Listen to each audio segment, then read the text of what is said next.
In this video, I'll show you how to enable dark mode on Robinhood step by step. Dark mode gives the app a darker appearance that can be more comfortable to use, especially in low-light environments. To get started, open the Robinhood app and sign in to your account. Tap your profile icon to open your account menu. From there, go to Settings and look for the Appearance, Theme, or Display option, depending on your app version.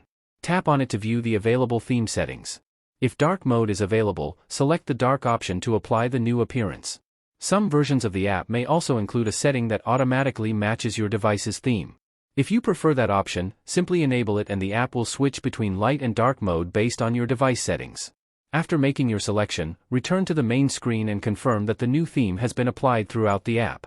If you don't see the dark mode option, make sure you're using the latest version of Robinhood by updating the app, then check the settings again. You can return to the same menu anytime if you want to switch back to light mode or change your theme preferences. If you found this video helpful, please like the video and subscribe to the channel for more easy app tutorials. Thanks for watching.